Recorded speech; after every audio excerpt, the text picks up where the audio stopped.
할렐루야. 오늘 저희들 역대하 9장 13절 31절 말씀으로 솔로몬 왕의 마지막 행적에 대한 정리에 관한 오늘 내용을 함께 나누면서 솔로몬의 인생에 대한 평가를 오늘 좀 함께 나눴으면 좋겠습니다. 오늘 읽은 본문은 13절에서 21절까지는 그 금이라고 하는 아주 인상적인 단어들이 반복되어지면서 영화로운 솔로몬의 시기의 이스라엘 백성의 모습들과 22절에서 28절에는 솔로몬이 지혜로 또 명성이 아주 높게 되어진 것에 대한 정리되어진 이야기가 나오고, 그 다음에 이제 29절서부터 31절까지는 이제 보통 이제 종교로구라고 합니다. 보통 한 왕이 끝날 때 이런 보통 몇 년 동안 다스렸고, 그 외에 이제 이 외에도 많은 기록들이 있다라는 성경에 많이 등장하는 그런 그 내용으로 마무리되어지는 부분입니다. 역대하부터 시작할 때부터 등장했던 솔로몬의 일생이 이제 9장까지 쭉 온 건데, 실은 이 역대하 9장 13절에서 28절까지의 내용은 실은 이것이 우리가 역대하 1장 11절에서부터 12절에 있었던 하나님의 약속의 성취입니다. 솔로몬이 하나님께 지혜와 지식을 구했죠. 그랬더니 하나님께서 지혜와 지식을 구한 그 솔로몬에게 부와 재물과 영광을 주시겠다고 약속하셨습니다. 그리고 솔로몬의 인생에서 그것이 참 멋지게 성취가 되어졌다라는 것을 이 역대기에서는 우리에게 전해주고 있습니다. 우리는 여기서 분명하게 알 수 있죠. 하나님은 약속 지키시는 분이라는 겁니다. 솔로몬에게 하나님께서 이 약속을 지키신 것은 너무나도 엄청난 그런 축복이었고, 이렇게까지 축복할 거라고는 생각하지 못할 정도로 하나님께서 준비하신 것들이 컸다. 다윗과 솔로몬의 그 충성되어짐에 하나님께서 큰 은혜를 베풀어 주셨다라고 이야기를 하고 있습니다.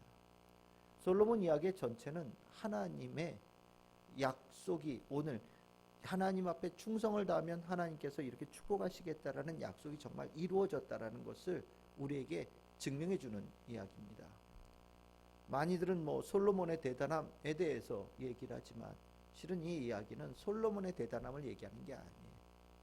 솔로몬이 하나님께 충성했을 때, 하나님에 대해서 하겠다라고 했던 서약을 지켰을 때 하나님께서 그에게 부어주신 축복은 요만한 성전 하나 지어줬더니 정말 어마어마하게 하나님께서 솔로몬 그의 통치에 은총을 베푸셨다라는 것을 우리에게 전해주고 있는 겁니다. 그런데 솔로몬의 이 통치는 실은 아주 냉혹한 평가가 있습니다. 오늘 읽은 본문의 29절에서부터 31절까지 이렇게 보시면 솔로몬의 시종 행적이 어디에 있느냐? 나단의 글과 실로 사람 아이야의 예언과 선견자 익도의 묵시책에 있다, 이렇게 되어 있습니다. 무슨 얘기입니까? 세 명 다 예언자들이에요. 그러니까 예언자들이 남겨놓은 글에 주된 주인공이 누구라는 겁니까? 솔로몬이라는 거예요. 예언자들이 주로 주인공으로 삼는 사람은 긍정적인 부분보다 실은 부정적인 부분들이 훨씬 더 많습니다. 하나님께서 보시기에 바른 길로 가지 않는 모습을 보일 때 하나님께서는 예언자들을 통하셔서 그 인간들이 만들어가는 역사의 흐름을 수정을 가하시고 하나님께서 원하시는 방향으로 이끌어 가시는 일들이 예언자들의 사역을 통해서 이루어지거든요. 즉 솔로몬에 대한 이야기를, 멋진 이야기를 다 적고 난 다음에 맨 마지막에 나단, 아히야, 이또라고 하는 사람의 책에 기록되어져 있다라는 것은 솔로몬의 그 행적에 대한 평가가 긍정적인 부분과 부정적인 부분이 동시에 있다라는 것을 암시해주고 있는 이야기입니다. 아히야는 어떤 사람입니까? 아히야는 옷을 12개로 찢어가지고 여로보암에게 10개 주고 2개 이렇게 한 그런 예언자예요. 그러니까 남북 이스라엘이 갈라지는 것을 하나님의 뜻을 받아서 보여준 사람이고, 이또라는 사람의 책에는 누구 이름이 나오냐? 느밧의 아들 여로보암이 나온다고 얘기하지 않습니까? 그러니까 여로보암, 북이스라엘을 세운 첫 번째 왕이지요. 그러니까 그 이름 속에, 그 이야기 속에 나오는 솔로몬은 뭔가 잘못한 사람의 이름으로 등장한다는 것, 우리는 기억해야 됩니다. 그럼 우리가 이 솔로몬의 이야기를 전체를 보면서 우리는 한 가지 분명하게 머릿속에 떠오르는 것은, 이 글을 읽고 있는 사람들, 이 역대기를 읽고 있는 사람들은 어떤 상황에서 이 역대기의 글을 읽고 있는 겁니까? 정말 가난하고 정말 세상에서 가장 비천한 사람들의 무리가 되어진 상태에서 역대기에 쓴 글을 읽고 듣고 있는 겁니다. 무슨 소리냐면, 솔로몬 시대에 이렇게 위대한 이야기가 있었다라는 이야기를 들을 때 이 얘기가 완전히 동화 속의 이야기예요. 완전히 동화 속의 이야기. 금덩어리가 돌아다녀요. 막 금덩어리가 막 남아 돌아가지고 막 어쩔 줄을 모르고, 은은 보석 취급도 안 하고, 돌처럼 길거리에 굴러다녀도 누가 거들떠보지도 않는다. 공작새가 어떻고, 원숭이가 어떻고, 배가 3년에 한 번씩 들어와서 엄청난 금을 갖다 쏟아붓고 있고, 1년에 세금 걷는 것이 이만큼이다. 이거 완전히 꿈 같은 얘기예요. 동화에 나오는 이야기입니다. 이 글을 읽을 때 두 가지가 있는 거예요. 아, 정말 하나님께서 솔로몬에게 주신 축복은 엄청난 거구나. 근데 또 하나는, 그 많던 금 다 어디 갔냐? 하나님께서 이스라엘이라고 하는 나라, 사울이 첫 번째 왕이었고, 있는 동안에 내내 블레셋한테 괴롭힘을 당했고, 다윗이 왕이 되어져서 40년 정도 다스렸고, 그 다음에 솔로몬이 40년 다스린 거예요. 주변 나라들에 비하면 완전히 신생국가거든요. 근데 이 신생국가가 엄청난 부를 쌓은 거예요. 정말 단시간 내에 완전히 엄청난 부를 쌓은 졸부같이 된 겁니다. 이렇게 아름다운 때가 이전에도 없었고 이후에도 없고, 이걸 도대체 머릿속으로, 아마 당시에 역대기의 글을 읽는 사람들 보고 한번 머릿속에 그려봐라 그러면 못 그릴 거예요. 아마 금이 이렇게 많다라는 것이 머릿속에 있을 수가 없는 거예요. 그럼 우리는, 돈 걱정하고 매일 사는 사람들, 이 얘기를 들을 때 어떤 생각 들겠습니까? 이거 완전히 꿈 같은 세상이었네 라고 생각할 수밖에 없겠죠. 누가 그러더라고요. 나 이제 돈 걱정 때문에 큰일 났어 그랬더니, 누가 거기다 답글을 적어놨어요. 돈은 잘했으니까 걱정하지 말고 네 걱정이나 해. 그렇죠. 돈은 잘 있죠. 돈 걱정하는 게 아니라 내 걱정해야죠, 실은. 아마 가난한 사람들에게 늘 돈 걱정은 참 최고의 숙제일 겁니다. 돈 걱정 안 해보고 한번 살아봤으면 좋겠다.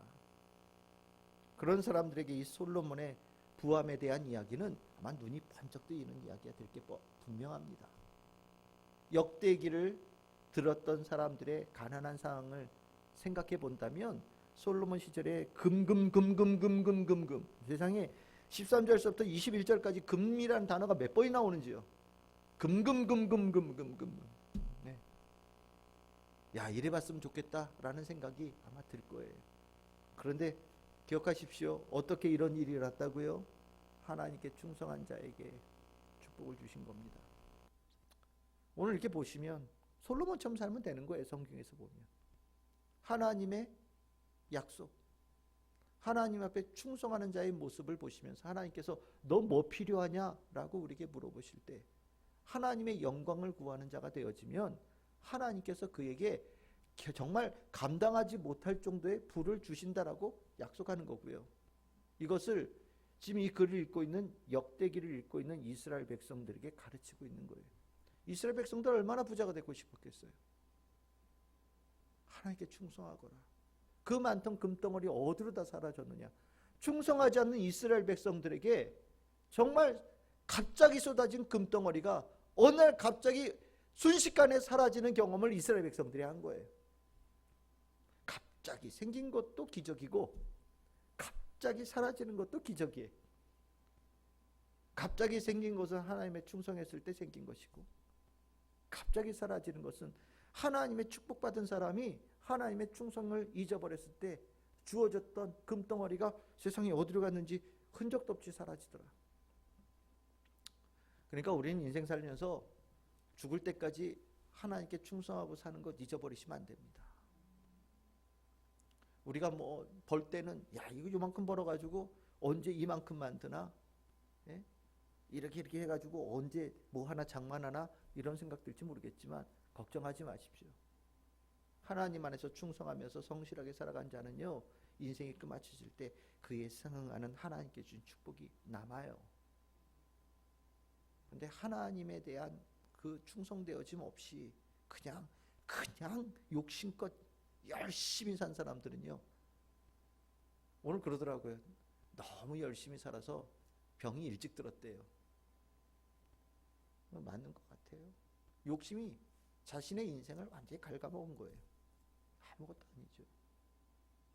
하나님의 충성이 빠진 자에게는 밑 빠진 독에 물 붓기 같은 겁니다.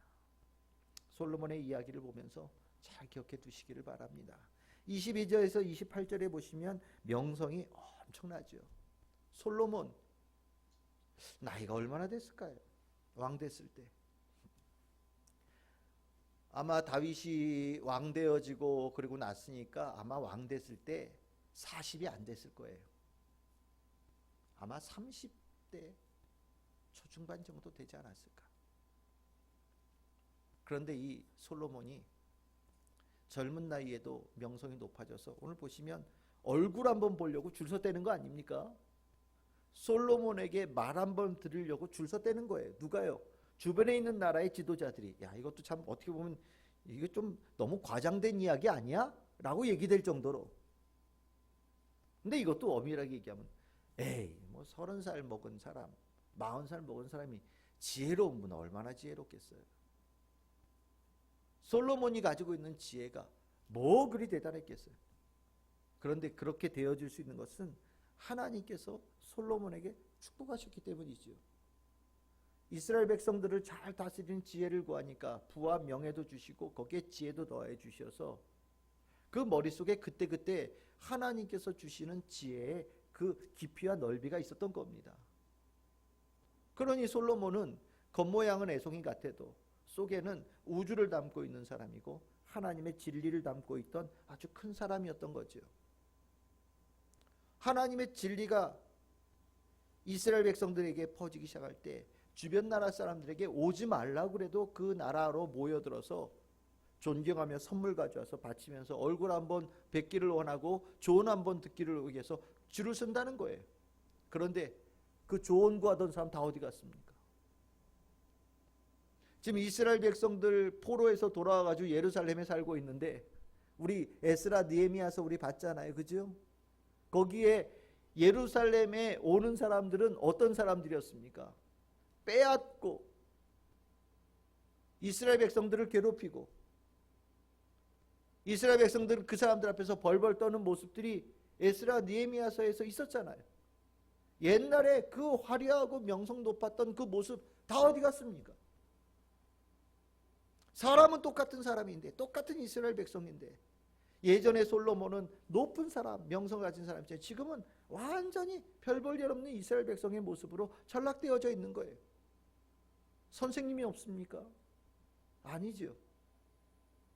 사람들이 뭐 완전히 세상이 완전히 달라졌습니까? 그것도 아니에요. 딱 하나 달라진 것이 있다면 그 전에는 하나님의 말씀을 귀하게 여겼고 포로로 쫓겨나가고 포로지에서 고생하고 돌아온 모든 이스라엘 백성들에게 옛날만큼 하나님의 말씀에 대한 소중함을 갖지 못했기 때문에 하나님의 말씀에 대한 소중함을 가졌느냐 갖지 못했느냐가, 그래서 하나님께서 그에게 지혜를 부어주시느냐 부어주시지 않느냐가 이렇게 명성의 높낮이가 극명하게 차이가 나는 것을 보게 됐다라는 거죠. 저는 우리 참 즐거운 게 성도님들이 여러분들의 자녀들에게도 귀한 조언을 해줄 수 있는 그런 성도님들이 다 되기를 바랍니다. 나이가 들어가면서도 주변에 있는 사람들이 무슨 일이 있을 때 어떻게 하면 좋겠냐라고 물어보고 기도를 부탁하고 그렇게 그 조언에 귀를 기울여서 마음에 새기고 그 조언대로 실행해 갈 수 있는 말의 무게와 지혜의 깊이를 가진 성도들 다 되기를 소망합니다. 그러기 위해서는요, 내가 가진 경험을 가지고는 되어지지 않는 거예요. 내가 가진 경험 50년, 60년, 70년 산 것 가지고 누군가에게 의미 있게 전달할 수 있는 지혜가 나오느냐? 그렇지 않아요. 하나님으로부터 공급되어지는 지혜가 내 안에 늘 언제나 문이 열려 있어야 됩니다.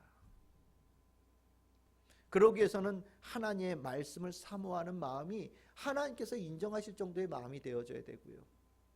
그리고 하나님께서 주시는 지혜의 말씀에 귀가 열려서 제대로 들을 수 있고 마음에 간직할 수 있는 사유의 생각의 그릇이 준비되어져 있어야 돼요.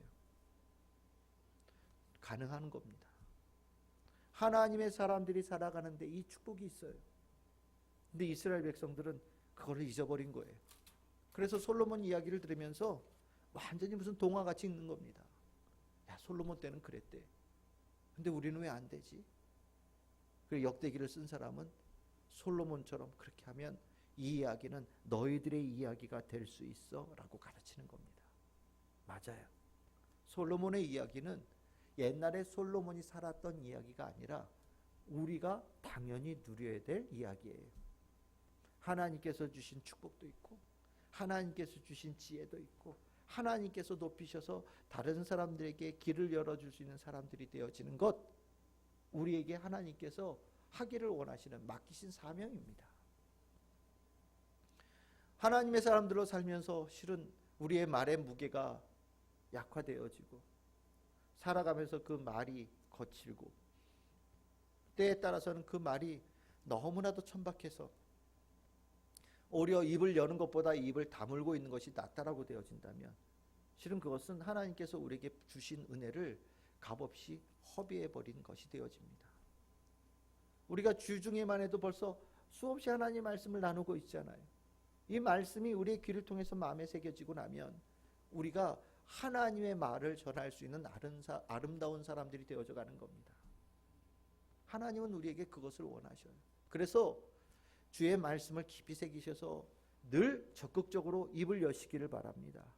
내 입에서 나아가는 말이 하나님의 말씀, 지혜의 말씀, 진리의 말씀 되어지기를 소망하면서 여러분들의 입을 크게 여시기를 바랍니다. 그리고 그 입에는 하나님께 영광을 돌리는 그 아름다운 말들이 가득 채워질 수 있기를 소망합니다. 그래서 우리 권사님, 안수 집사님, 우리 집사님들 더 크게 입을 여십시오. 증거하십시오. 입을 다물고 있고 말하지 않는 것이 어떤 하나의 참 귀한 성품이긴 하지만 우리에게는 입을 열어서 하나님의 주신 은혜를 전해야 될 사명이 있어요. 의무가 있어요. 그 가운데 하나님의 축복의 사람의 아름다움이 반짝반짝 빛나는 겁니다. 솔로몬은 장단점을 가지고 있었습니다. 솔로몬 자체는 부족한 사람이었어요. 실은 그 명예의 짐을 제대로 지지 못했습니다. 주님께서 명예롭게 하셨는데 나중에는 이 사람이 그 명예를 교만으로 이어져서 너무 많은 것들을 자기에게로 돌렸어요. 그것이 나라가 나뉘어지게 되어지는 아주 중요한 계기가 되어집니다. 하나님께서 주신 부도 실은 그 부가 나중에는 더 많이 누리고 싶어져서 그 하나님께 주신 부를 이스라엘 백성들에게 다 풍성하게 나누어 주어도 하나님께서 더 부어 주셨을 텐데 실은 솔로몬은 애굽의 왕과 같이 더 아름답고 멋있는 위엄 있는 왕의 모습이 되어지기를 원하고 자기를 위하여서 하나님께서 주신 부를 마음껏 썼어요. 그 부를 가지고 군대를 양성하고 마병을 양성하고 나라 곳곳에 국고성을 세워서 병력을 배치했는데 그것이 나라를 지키는 용도로 쓰여졌지만 나중 가서는 이스라엘 백성들을 감시하고 이스라엘 백성들을 통제하는 데 쓰여지는 군사가 되어지기도 했습니다. 그리고 수많은 말들 그리고 마차들을 관리하는데 굉장히 많은 비용이 들어서 그 비용을 대기 위해서 막대한 세금을 걷었다라고도 얘기를 합니다. 실은 솔로몬은 하나님께서 부어주신 축복을 했을 때는 너무나도 아름다운 모습이었지만 실은 그것을 다 감당할 수 없는 사람이 되어져서 순식간에 그것을 다 날려버린 사람도 되어졌어요. 역대기에서는 이미 다 날려버린 사람들이 듣고 있어서 이 사람들에게 하나님의 말씀대로 잘 세워지는 것을 통하여서 솔로몬에게 주시던 부와 명예와 지혜를 다시 회복하기를 원하며 살아가기를 원하면서 썼기 때문에 솔로몬의 부정적인 이야기를 굳이 쓸 필요가 없었던 겁니다. 그래서 다 제하고 맨 마지막에 솔로몬에 대한 부분은 이러한 책이 있으니 내가 쓴 글 말고 그런 글도 꼭 참고해야 된다라고 전해주고 있는 겁니다. 어찌되었던 우리는 솔로몬의 이야기를 이렇게 다 봅니다. 여러분들 어떠십니까? 하나님의 말씀대로 부하게 되어지고 하나님의 약속대로 명예가 높아지고 지혜가 풍성해지는 솔로몬의 모습을 여러분들이 마음에 새기실 수 있으시겠습니까? 그 하나님께서 이루시는 그것을 사모하면서 하나님, 나에게 그 축복이 있을 때 나는 그 축복을 솔로몬처럼 잘못 사용하지 않는 자가 되게 하여 주시고 하나님께 주신 축복을 아름답게 잘 사용해서 하나님께 영광 돌리는 하나님 사람 되게 하여 주시옵소서. 나에게도 그런 축복이, 돈 걱정하며 살아가는 나에게 돈의 걱정으로부터 해방되어지는 삶을 주실 줄 믿습니다. 내가 세상적으로는 지혜가 부족하지만 하나님께서 주신 지혜로 누군가에게 길을 열어줄 수 있는, 길을 조언해 줄 수 있는 그런 아름다운 사람 만들어 주실 줄 믿습니다. 저 그렇게 되기를 원하오니 주여 저에게 은총을 내려 주시옵소서. 여러분들 기도하는 우리 성도들 될 수 있기를 바라고, 오늘 기도할 때 그 은총이 우리 모든 성도님들에게 풍성하게 임하시기를 주님의 이름으로 축원합니다.